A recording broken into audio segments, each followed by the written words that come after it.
More like Once Upon My Broken Heart after reading this series, am I right?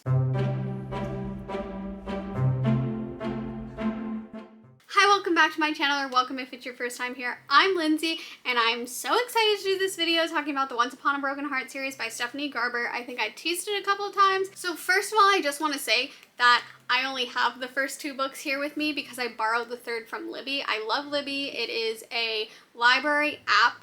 This is not sponsored. Since I'm talking about my experience reading these books, I thought I'd talk a little bit about Libby. You put your library card in, the number in, and you can borrow books from your library digitally. So that's how I read A Curse for True Love. Because I love it so much, I definitely want to get the UK paperback version of that, but I just wanted to explain why I only have two of the books here with me. Also, this is 100% a romantasy. My favorite series is The Folk of the Air, and that is a fantasy with a romance subplot. This is more like a fairy tale, very cute romance that's actually secretly kind of dark, and I love it. I loved it. I will venture to say it is my favorite romantasy. The Folk of the Air is still my favorite series, but this is in second place because it is my favorite romantasy, and I loved it so much. I loved it. I loved it. I loved it. So it has elements that reminded me of Cinderella and other Disney princess stuff, but it's so different than any fairy tale I've ever read. Right off the bat, I felt pulled into this magical fairy tale land that has sort of an edge to it, and there's something going on with it that you don't quite understand. It seems very whimsical on the surface, but very quickly we start to learn that there's more going on. I also felt like I might relate to Evangeline right off the bat, and I did as soon as I started reading. I am a mixture of Jude Duart and Evangeline Fox. I cannot explain that without oversharing, but just if you know me and you know those characters, it makes sense. Also, before reading this, I saw on a character personality website, one of those that tells you what Myers-Briggs characters are. I was going through a lot of characters that have the same one as me. I'm an INFP, and that's what Evangeline Fox was, so I was very interested to learn more about her, and now I completely understand that yes, we are very much the same person. I also love Jax right off the bat.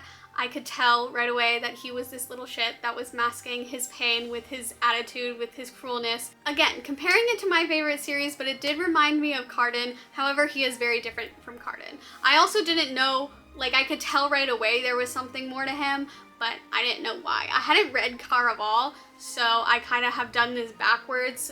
Some say you should read the Caraval series first, but I kind of liked going into it not knowing who Jax was. And since I've already mentioned it, and I've mentioned Cardan and Jude, it's a very different story from The Folk of the Air. The only reason I've been comparing it to that is because I love them both so much, and I can see why, if that makes sense. But from now on, I will stop mentioning The Folk of the Air. But getting into the story itself, because at this point I've just been rambling, I am going to give a bit more of a general overview to avoid spoilers, a synopsis, if you will. So the reason why I mentioned Cinderella is because the story starts off with Evangeline. Both of her parents have passed, so her only family is her evil stepmom and her stepsister, who is about to marry her supposed lover, and she makes a deal with a fate named Jack to stop the wedding. And Jack is the Prince of Hearts, which is why I'm wearing my Heartbreak Prince bracelet, because, like, let's be real, that works so well for him. Of course, however, you make a deal with an immortal, you're gonna get trouble. Trouble, trouble, trouble. I don't know where that's from or why I keep saying it every time I hear or say trouble. So Jax is this fate that is supposedly incapable of love. He apparently has this heart that doesn't beat and this kiss that's deadly, and the only person who can make his heart beat again and survive his kiss is his one true love. If you've read Caraval, you might know more to that story going into this. I didn't until it was revealed. So Evangeline goes to him thinking he'd understand her dilemma, and the deal that she makes with him is that in exchange for 3 kisses, she kisses 3 people that he decides who, when, where, whatever. He will stop the wedding. But as I've already mentioned, it's not that easy. There's always more than you bargain for with these fates. Am I more than you bargained for yet? And as the story goes on, we learn more about fates, the magic they possess, more about the magic in this world in general. And even though Evangeline wants to stay far away from Jax. She keeps getting pulled back to him and his destruction because of their deal, and also because of what this fate called poison more or less said, that once you get a taste of magic, the rest of the world seems bland. Which is why when she gets the opportunity to go to this mysterious, magnificent north to attend this party, where the prince there is trying to find a wife, despite the fact that she knows Jax is there and she's trying to stay away from him, she's heard about this place her whole childhood because her mom is from the magnificent north. And she heard stories about it, but the stories were still very mysterious because there's this thing called a story curse. So she couldn't help but feel pulled to go there to learn more about it, to try to really understand these stories that still had so much mystery about it and why there was so much mystery around the magnificent north. Of course, she also wants to know more about that place since it's where her mom is from. To keep this as spoiler-free as possible, I will just say that's when mysteries unravel, secrets are revealed, betrayals happen, and she finds out that there's more to the Fates magic, there's more to the world's magic in general, there's more magic going on than just the Fates, and there's more to Evangeline that she didn't know about. In my opinion, all of that was really well done because we are given Evangeline's beliefs early on about what she believes about the North, what she believes about fates, what she believes about magic, the magic of the world, the magic of the fates, and the stories that she's been told. So when all of it is revealed, even though there are hints that things aren't what they seem, I still think it was well done, the unveiling of it all. I didn't want to put this book down because I wanted to know what certain things meant, what was going to happen, what were the motives behind people's actions, and what these mysteries were. So again, it was well done. I would say the first book is a cozier read. It's not all sunshine and rainbows, but you are introduced to this fantasy world that is so fairy tale and whimsical, even with the edge to it, even with the darkness to it, and all the mysteries going on behind it. I still found it to be a cozy read. The second book destroyed me. Evangeline made these discoveries in the first book that are her driving force in the second book. She is a girl that's so full of hope, and I love that for her, but she is less naive and more sure of herself in the second book because of events in the first book. She started the first book heartbroken, desperate, and now she is more determined than ever to get a happily ever after on her own terms. Again, love that for her. She still has problems to solve, but she has this determination to not be tricked or falter from her convictions, and there are still deals to be fulfilled, there are still fates, there are still mysteries to be unraveled, so there's a lot setting up this second book. And because of all these things that still need to happen, and because humans are creatures of community, despite Evangeline being like, I'm gonna get all of this done on my own, that could only last for so long. Throughout this book, mysteries are unraveled, secrets are revealed, twists happen, and I'm pretty sure I felt every emotion possible.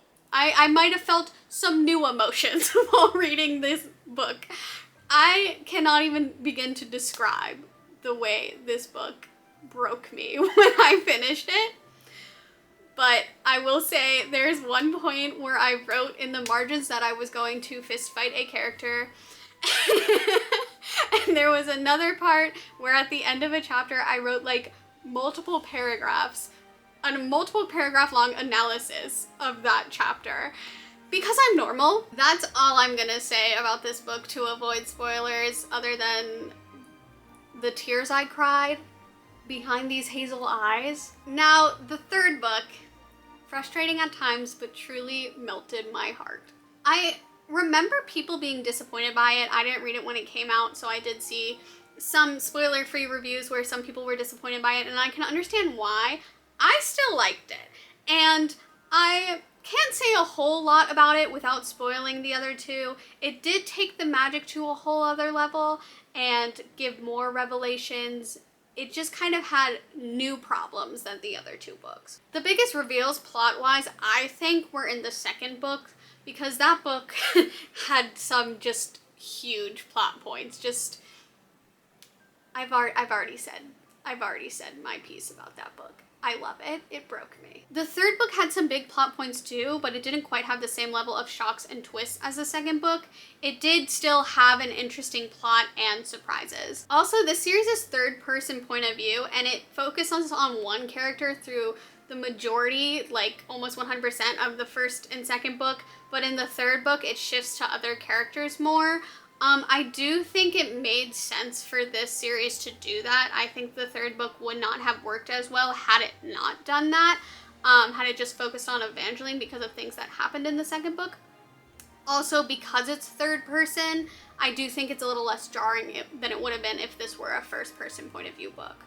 Editing Lindsay here, because I just want to say the one criticism I could give about this last book, and I think the reason why a lot of people were disappointed by it, is because there are some inconclusive parts. There are some characters we don't really know what happened to, but I don't know if she's done with this world, so I still have hope for it, and I still liked everything that was given to me. And that's all I have to say about the third book, but now I have kind of some overall things to say about the story. So I think the character development was pretty good overall. Evangeline's the character that I'm going to focus on here. She wasn't completely different by the end. At her core, she was who she always was, but she grew in subtle ways. Like, she was less naive, she was making choices that I don't think she would have made in the first book, and she was recognizing things I don't think she would have recognized in the first book, so it was good to see that kind of growth in her, so I think that was well done. As for foreshadowing, some of it was kind of subtle, some of it was more in your face than others,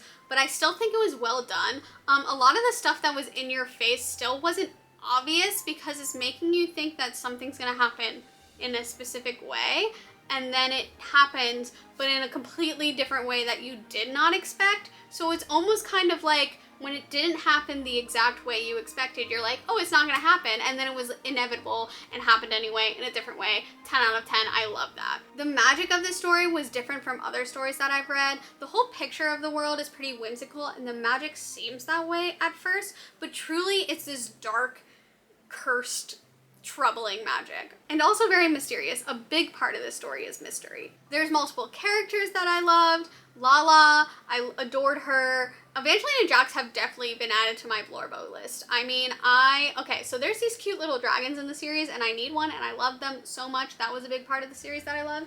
But I also have these pink and blue dragons, and I renamed them to Evangeline and Jax.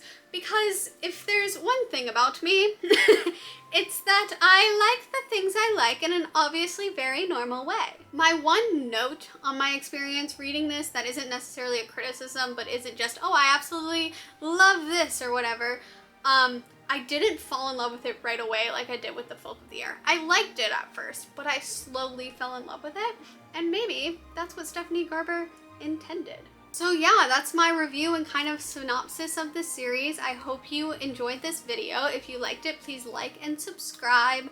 I do monthly reading wrap-ups. I do series reviews like this. Sometimes they won't be as spoiler-free as this one is, but I'm trying more often than not to keep them a little bit spoiler-free. I might give little details, but I won't give big revelations like I have in the past. Again, please like and subscribe if you like fantasy, romantasy, just books in general. I read lots of different books, but those are my favorites. So yeah, I will see you in a week, probably. I don't know. Bye.